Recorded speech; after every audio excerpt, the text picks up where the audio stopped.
Ito nga pala mga lodi yung puno ng anahaw. Ayun o. Ang dahon po niyan is ginagawa pong pambubong sa mga kubo.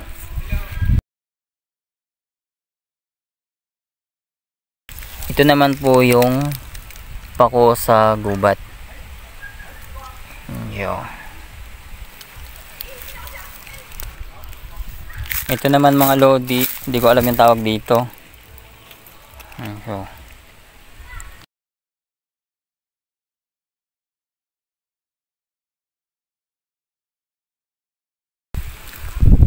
ito naman mga lodi yung kung tawagin ay malabayabas or sa iba naman ay kansilay na babae. Ayan po siya. Tapos meron din po siyang, ayan po, bulaklak. Meron siyang bulaklak. Maganda rin po yung kahoy nito mga lodi. Ayan siya. Ayan po yung bulaklak niya. Magandang klase po yung kahoy niya mga lodi pag lumaki na siya. Meron pa po yan yung kansilay na lalaki. Yung lalaki naman po yung matinik. Ayan. Yun naman po kung tawagan nila is malabayabas na lalaki. Yun po may tinik. Ito hindi ko alam yung puno na to kung tawag dito. Pero lumalaki din siguro to. Ito naman meron din puno dito. Hindi ko alam to eh. Ayan, may bunga siya. Ito naman mga lodi yung ano, gabi sa gubat. Parang ito rin yung mga ano, pinangbebenta na klase ng gabi. Ayun naman mga lodi yung tinatawag nilang pugadlawin. Yan, pugadlawin. Yan po siya.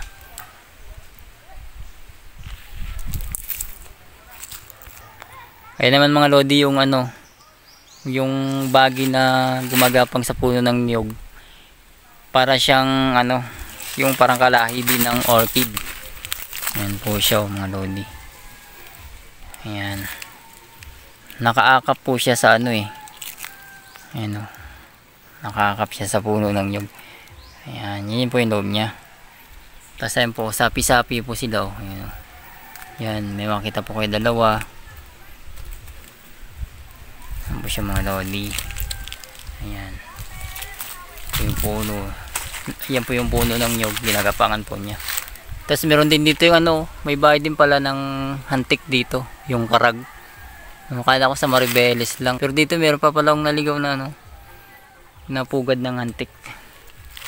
Tapos meron nga pala dito mga lodi na nakita akong pugadlawin. Dito lang po siya sa baba ng puno ng nyog. Ayan po siya mga lodi.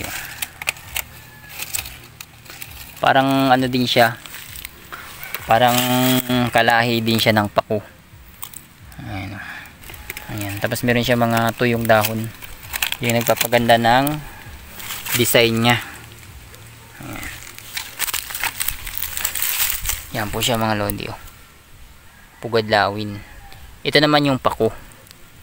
Ayan, parang magkalahi lang sila kasi natatanaw mo po yung parang tingting nya dito. Ayan, meron din po yan dito, pugadlawin. Ayan o. Yung po yung parang tingting nya.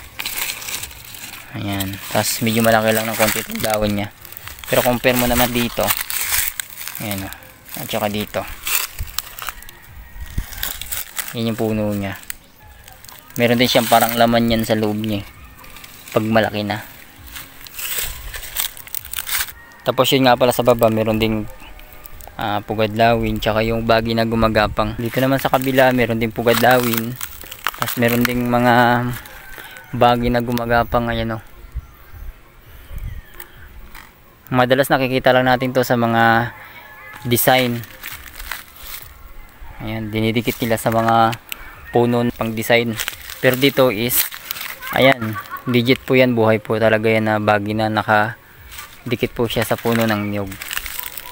Ayan po siya. Hanggang taas po yung mga lodi o. Ayan o. Pero hindi niya pa naabot yata yung pinakadulo.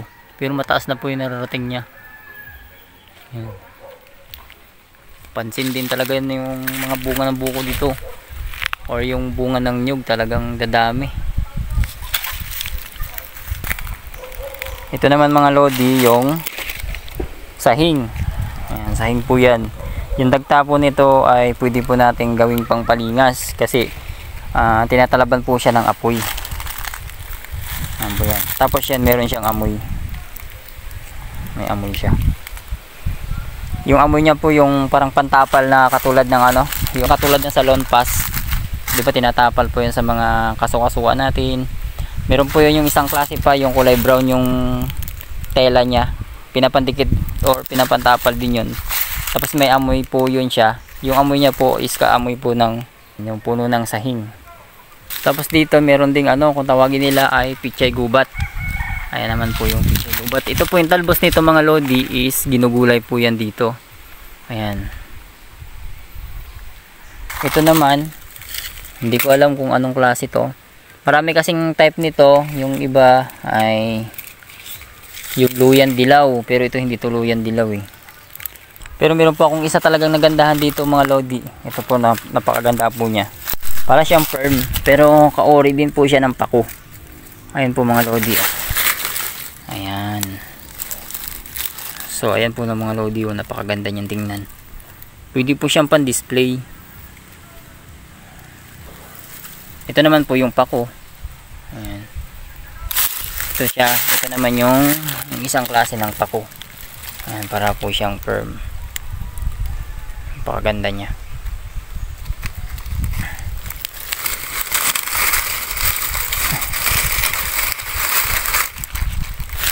Ayan po yung mga lodi. Marami po siya.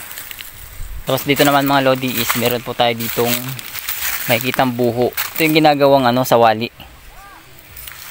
Ayan, buho po yan.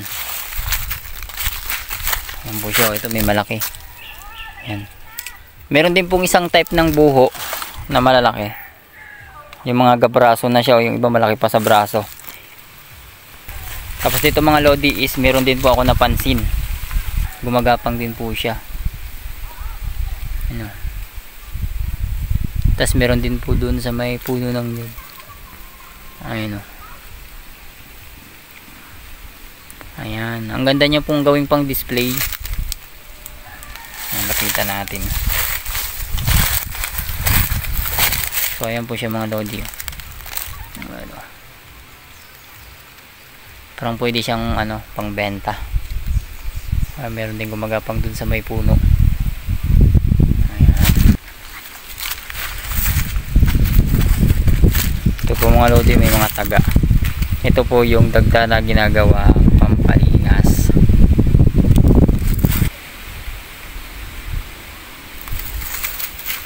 Ang sarap ng hangin dito sa ilalim ng ano, ng mga kagubatan. Sariwang simoy ng hangin. Ayan.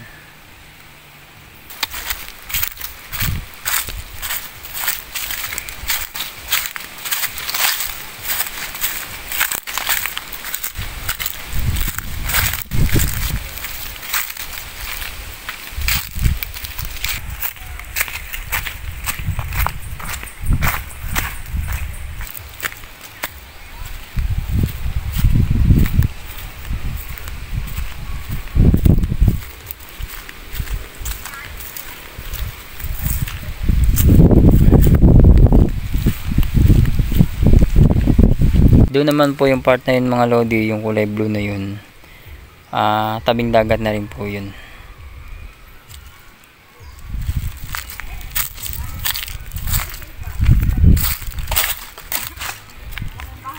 Ang tanim po nila dito mga lodi, maliban po sa nyugan, minsan po hinahaluan po nila ng sagingan.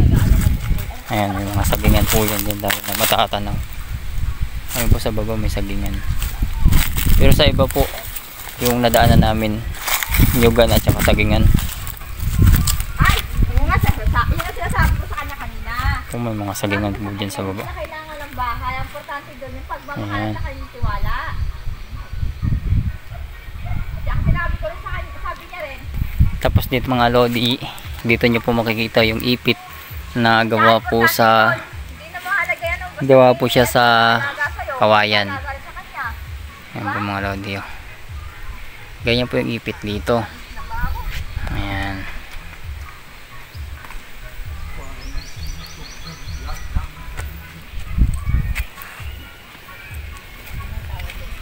Yan, meron din itong tanglad. At saka ano yata to? Pakwan. Tapos may tanim din po ditong kamuting kahoy. Meron din po itong okra.